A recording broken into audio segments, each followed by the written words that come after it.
Hey, Smitty. Yeah. What you doing? Oh, just sitting here thinking about motorcycles and how Honda and Yamaha killed the freaking Cruiser. We'll talk more about that in a minute. Let's roll that intro.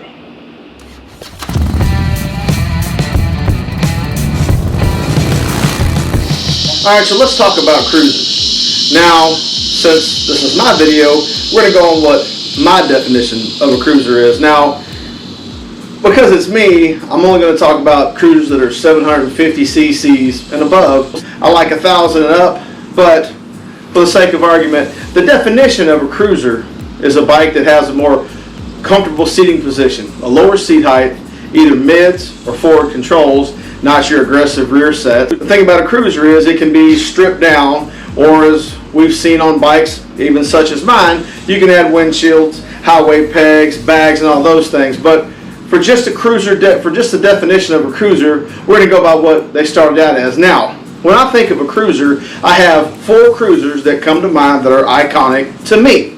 The first one being the Honda CB750. That was the first bike I owned. I love the inline 4. It's a great bike. The second bike that's iconic to me when I think about it would be the Harley-Davidson FXR. The FXR was one of the most customized bikes, from an FXRT to a straight up FXR. So many things done with them, so much reliability on the 80-inch Evo motor. They're a beloved bike even to this day. The third bike on the list is going to be the Honda Valkyrie. Not the 1800, but the 1500 version. That bike to me was what I consider to be a true cruiser, a muscle cruiser. Now, we're not necessarily talking about muscle cruisers in this video, but it's important to denote that that particular bike is more of a muscle cruiser in my opinion. The fourth bike on the list to me is iconic, and we can all thank Terminator 2 for that, and that's the Harley-Davidson Fat Boy. The Harley-Davidson Fat Boy is the kind of bike that just screams cruiser. From the big, heavy wheels that are solid to the newer ones that have the holes in the wheels, it just screams cruiser, that particular bike. Most of us started out on a cruiser motorcycle. And don't get me wrong, I understand that today baggers have become the craze. I know this more than anyone because from 2011 to 2019, I rode baggers. I owned the Harley-Davidson Street Glide that I've shown you before, and the Victory Cross Country, and now I'm back to a cruiser with good old Daphne Blake. But most of us started out on cruisers. So the cruiser market to me is important, and when you look at pictures from, let's say, Sturgis or even the Galveston Rally, Lone Star Rally, you'll see a lot of cruisers because, number one, cruisers usually are less money to buy than a bagger, and number two, they're easier to learn to ride. Most people will come from a small bike, let's say Honda Rebel, the 300, the 500, the 250, or even a smaller Yamaha bike, the Honda VLX 600, or even an 883 Sportster, then they'll jump up to a bigger bike. Well, a lot of times those bigger bikes are a cruiser before they either move on to a bagger or they stay with a cruiser. Again, this video is about cruisers. We're not really going to go into baggers because, well, we all know that Harley and Honda, and even now Indian, are leading the bagger craze. But when it comes to cruisers, I have to admit, who's got the most cruisers in their lineup? Well, number one would be Harley-Davidson. Harley-Davidson has a grand total of 11 cruisers in their lineup currently. Now, they don't include the Sportster in there, but I'll say this much.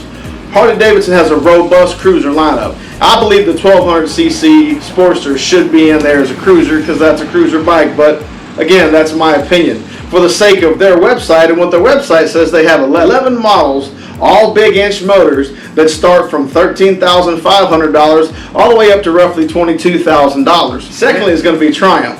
Now I know a lot of people don't think of a Triumph as having cruiser bikes because they have more cafe style bikes, but if you go on Triumph's website, they have a grand total of 8 bikes on their websites that are 1200 cc's, and they're really cruisers.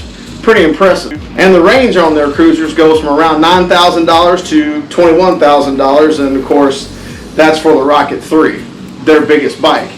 The next company coming in is Suzuki. Suzuki has 6 models on their website for cruisers when you go from the M109 down to the M50. Now, I counted the M50 in there because it's got just enough cubic inches to be above 750 cc's. But they also have the C90s that's 90 cubic inches as well.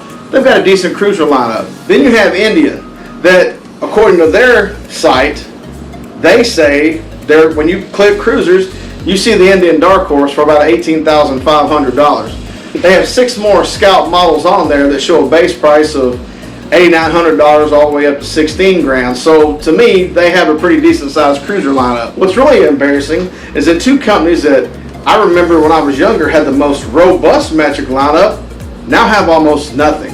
It's pretty sad. First of all, let's talk about Yamaha. Yamaha at one point in time had a great cruiser lineup.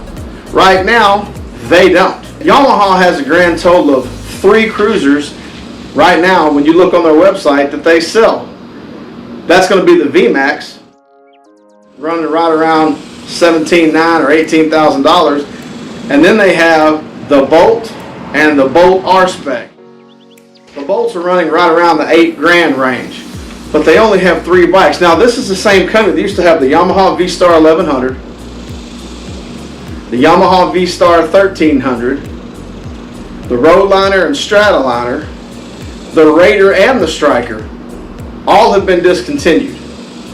Now I understand with people not buying as many motorcycles and with all the different things we have on regulations and things and sales, they couldn't keep them all.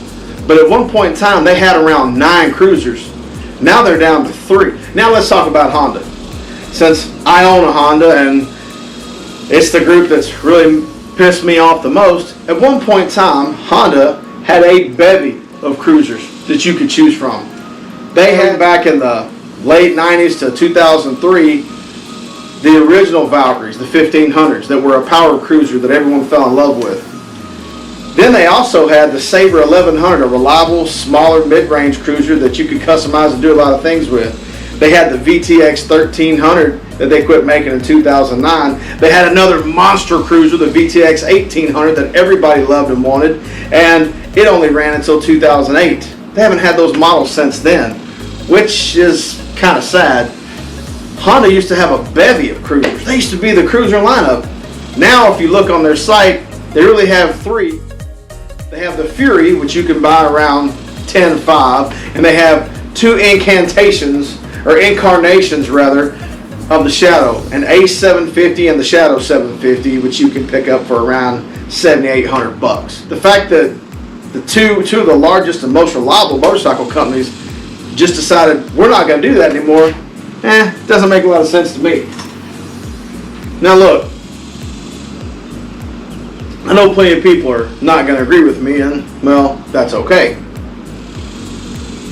The point is, cruiser motorcycles is one of the easiest things for people to ride. Cruiser motorcycles is one of the easiest things for us to customize.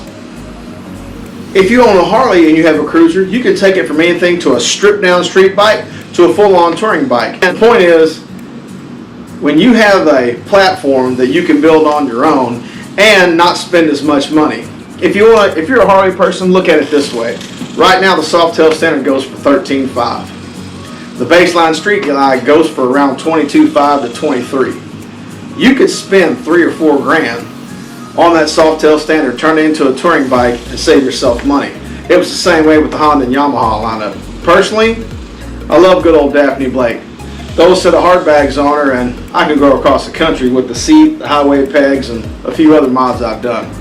Here's the deal. Bottom line, whether you agree or you disagree, to me, if we want new people to ride motorcycles, once we get them off the smaller bikes and teach them how to ride, cruisers are the way to go. Now I know what you're going to say, Smitty, they haven't made as much money doing that. Not as many people are riding. I call bullshit.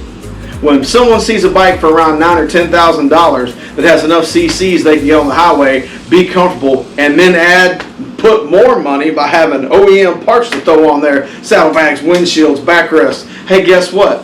It keeps them riding. It keeps them riding on that brand of bike. Bottom line is, Harley's doing it right, and Suzuki's doing it right. Hell, even Triumph's doing it right. But to be honest, Honda, Yamaha, you dropped the ball. 2 of my favorite brands. I think you really fucked this one up.